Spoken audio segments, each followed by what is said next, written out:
The World Cup is not just coming to America. It is coming to a country that still argues about what to call the sport. And that is exactly why 2026 matters. For most of the world, the World Cup does not need a sales pitch. It is not a niche event. It is not something people discover by accident. It arrives, and the normal rhythm of life changes. Work slows down. School days feel different. Streets fill with flags. Families plan meals around kickoffs. People who have not watched a club match all year suddenly know the group table, the goal difference, and the one result their country needs to survive. But in the United States, football has always had to explain itself. It has had to fight for space beside the NFL, the NBA, Major League Baseball, college football, March Madness, the Olympics, and 100 other forms of entertainment. It has had to live with a strange contradiction. Millions of kids play it. Millions of people watch it. The women's national team has been a global force. The men's game has grown enormously, and yet the sport still gets treated by some casual American fans as if it belongs somewhere else. In 2026, that excuse disappears. The Men's World Cup will be hosted across the United States, Mexico, and Canada. It will run from June 11 to July 19. It will use 16 host cities. It will feature 48 teams. It will include 104 matches. And it will be the first Men's World Cup hosted by 3 nations. Mexico hosted in 1970 and 1986, and in 2026, it becomes the first country to host or co-host the Men's World Cup 3 times. The United States hosted in 1994. Canada will host or co-host the Men's World Cup for the first time. So this is not just a tournament landing in North America. It is 3 different football stories meeting at the same time. Mexico brings history. The United States brings scale. Canada brings a new Men's World Cup stage. Together they create something the tournament has never really looked like before. A World Cup spread across a continent-sized region, played in massive stadiums, in major cities, in front of lifelong football people and complete newcomers sitting side by side. The question is simple. Does hosting the World Cup actually change anything? Or is it just a summer of packed stadiums, viral clips, and sold-out shirts before America goes right back to its usual sports calendar? The honest answer is that hosting does not magically create a football nation. It does not guarantee a golden generation. It does not turn every casual viewer into a lifelong supporter. It does not mean the United States suddenly becomes Brazil, Argentina, Germany, France, Spain, or Italy. But hosting can change something more subtle. It can change the temperature around a sport. It can move football from the background to the center of the conversation. It can make people who normally ignore the game feel like they are missing something. It can give young players a memory that stays with them. It can turn a stadium, a city, or even a whole summer into a doorway. And sometimes, that doorway is how a sport grows. To understand why 2026 feels so important, you have to go back to 1994. When the United States hosted the Men's World Cup in 1994, the country was in a very different place. Football was not invisible, but it was not central. The professional landscape was fragile. European football was harder to follow, and the sport still had to prove it could fill American stadiums. The answer was yes. The tournament proved the country could care, and it helped create the conditions for Major League Soccer to launch afterward. But 1994 was a beginning, not a finished product. For years, football in America remained too big to dismiss, but still not big enough to dominate the national conversation. That is what makes 2026 different. This time, football is not arriving in a country that has never seen it before. It is arriving in a country where the sport is already everywhere, but not always treated that way. MLS exists, youth clubs exist, academies exist, supporter culture exists. European football is easier to watch than ever. Champions League matches, Premier League matches, Liga MX, international tournaments, transfer sagas, tactical debates, and player highlights are all part of the sports internet. Kids know names that once would have felt distant. Messi, Mbappe, Haaland, Pulisic, Bellingham, Vinicius Jr. They may not know every tactical detail, but they know the stars. They know the feeling that football is global. So the problem in 2026 is not awareness. The problem is attention. America is not an empty market waiting to be introduced to sport. It is the most crowded sports market on earth. Every league is fighting for time. Every fan already has teams, rituals, loyalties, fantasy leagues, podcasts, and group chats. In that environment, football does not just need to exist.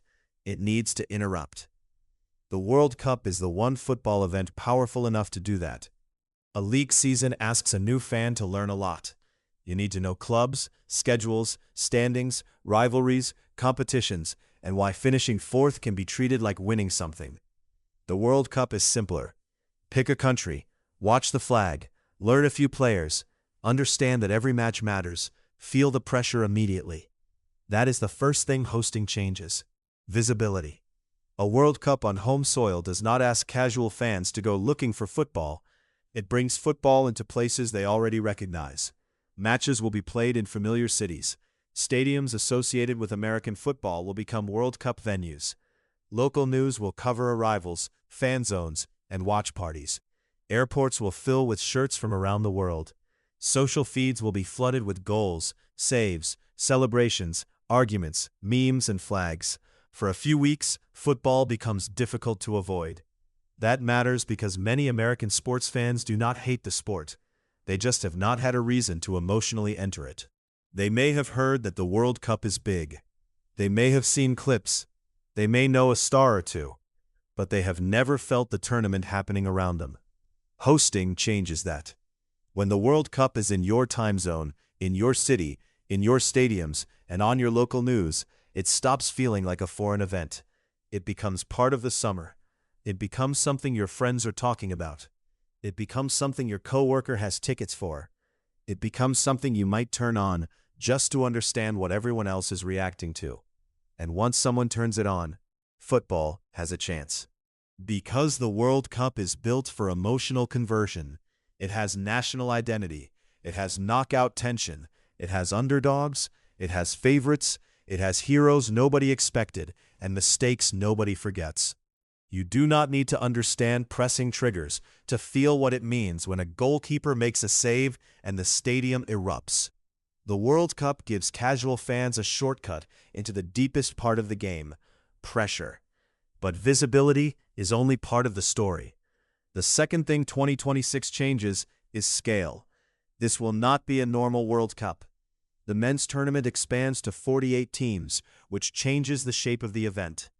More countries get in, more fans get a team to follow, more players get a career-defining stage, and with 104 matches, the tournament becomes longer, bigger, and more complicated than anything the Men's World Cup has been before. That expansion will create debate. A bigger World Cup can be more inclusive and more chaotic at the same time. It opens the door for more countries, more fan bases, and more unforgettable underdog moments. It also means more matches, more travel, and more pressure on the structure of the tournament. And in North America, that pressure will be tested by distance. This is not a compact host country where teams and fans can move between cities with short trips. The United States, Mexico, and Canada cover a massive area. The host cities stretch across time zones, climates, and travel realities. A team might prepare in one environment and play in another. Supporters may have to cross enormous distances. North America can stage enormous events. That is not the issue. The issue is that the World Cup has its own demands. Football asks for rhythm. Players need recovery. Training has to be planned. The ball has to move correctly. The surface has to be reliable. Stadiums need to feel like football stadiums, even when many of them were built primarily for a different sport. That is one of the hidden challenges of 2026. The host region has enormous infrastructure, but football is picky. It is a simple game until you try to stage it perfectly. Then every detail matters. If it works, the scale will feel breathtaking. If it does not, the scale will be the criticism. That is the risk of hosting the biggest World Cup ever in a region this large. The same thing that makes 2026 exciting also makes it vulnerable. It can feel like a festival across a continent. or it can feel stretched. It can feel modern, ambitious, and global, or it can feel like football trying to fit inside a sports landscape built for something else. And that leads to the third thing hosting changes: expectation. For the United States men's national team, 2026 is not just another tournament. It is a home World Cup. That changes the pressure immediately. As host nations, the United States, Mexico, and Canada qualify automatically. That gives them certainty. They can plan knowing they will be there. They do not have to survive the normal qualification drama. They do not have to worry about one bad away night threatening the entire cycle. But automatic qualification has a cost. It removes one excuse. When the tournament is in your own country, people do not just ask if you can participate. They ask if you can matter. They ask if you can win a knockout match. They ask if you can give the country a moment. They ask if the generation everyone has discussed for years is ready to do something that feels bigger than potential. That pressure can lift a team. Home crowds can turn nervous players into fearless ones. A good start can pull casual fans in and create momentum that feeds itself. But pressure can also become heavy. Every mistake is louder at home. Every lineup decision becomes a national argument. Every missed chance feels like a wasted opportunity. For the United States, the team does not need to win the World Cup for the tournament to matter. That would be an unfair standard. But it does need to feel relevant. It needs a moment, a comeback, a knockout win, a star performance, a night when the country feels the emotional punch of the sport. Mexico's pressure is different. Mexico is not trying to discover football. Mexico already lives it. Mexican fans do not need the World Cup to explain why football matters. They need the World Cup to deliver something worthy of that passion. Mexico hosted in 1970 and 1986, two tournaments that occupy a special place in World Cup history. In 2026, Mexico becomes the first country to host or co-host the Men's World Cup 3 times. That is a source of pride, but also a reminder. Hosting brings memory, expectation, and pressure. For Mexico, the question is whether the team can turn atmosphere into progress. Can it carry the weight of expectation? Can it make home soil feel like an advantage rather than a burden? Canada's story is different again. For Canada, 2026 is a chance to place the men's national team in front of the country on a stage it has never had as a host or co-host. It is a chance to connect recent growth with a permanent audience. The challenge is turning attention into habit. Do people keep watching afterward? Do they follow domestic clubs? Do young players see a pathway? Does the tournament become a memory, or does it become part of the structure? That question applies to all 3 hosts. Because the fourth thing 2026 changes is the business of football in North America. Everyone around the sport will try to ride the wave. Clubs, broadcasters, sponsors, youth programs, academies, media companies, and creators. Some of that will be genuine growth. Some of it will be hype. The difference matters. Real growth is what remains when the final whistle is gone. It is a kid who keeps playing. A parent who finally understands the sport. A city that supports its club more consistently.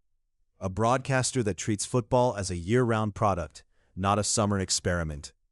A fan who learns the World Cup, then follows a league, then becomes part of the culture. Hype is easier.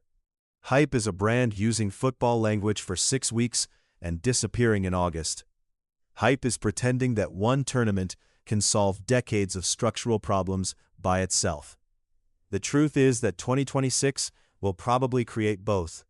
There will be genuine new fans, and there will be people who only show up for the party.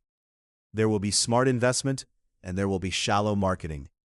There will be communities that use the World Cup as a launchpad, and there will be places that let the moment pass. That is why the tournament is not the finish line.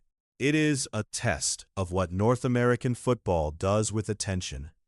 Attention is powerful, but it is temporary.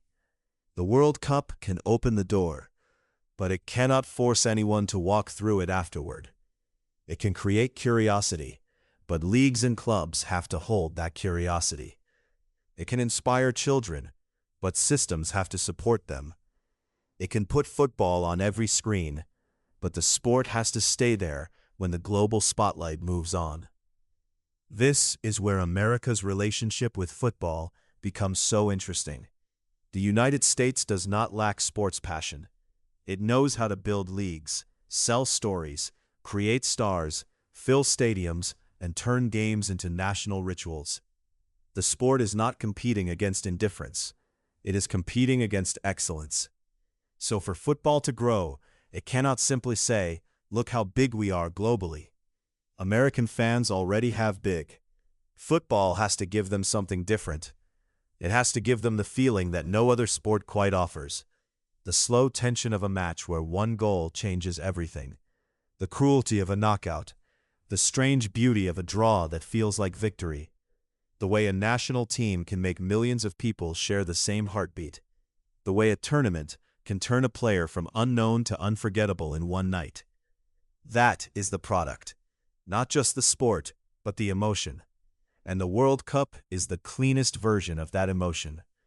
For new fans, 2026 could become their first real football memory. A room full of people shouting at the same screen. A city full of shirts.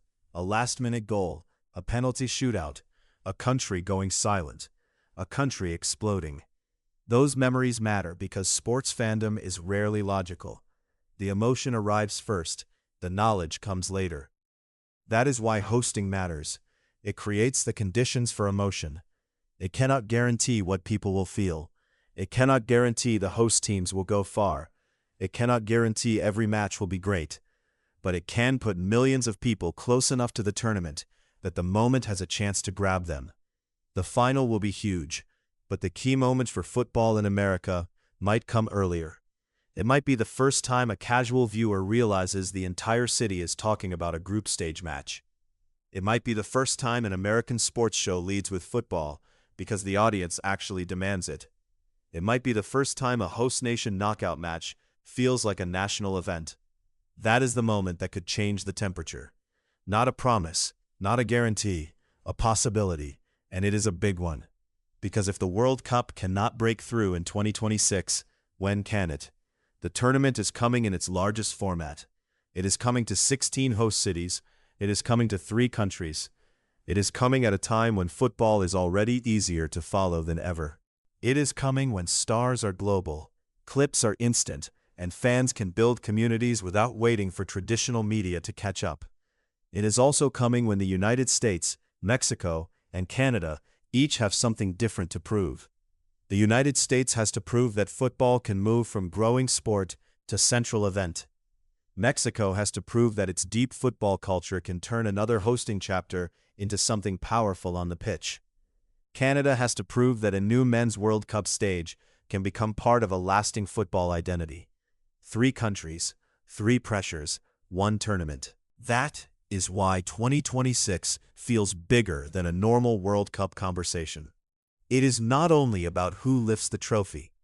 It is about what the tournament leaves behind. After July 19th, the world will move on. That is what the world does after every World Cup. Clubs will return. Transfers will dominate the news. Players will go back to their leagues. Fans will argue about what it all meant. The confetti will be cleaned up. The temporary signs will come down. And the stadiums will return to their usual calendars. That is when we find out what changed. Did casual viewers become football fans? Did cities keep the energy? Did young players feel inspired? Did broadcasters stay committed? Did clubs benefit?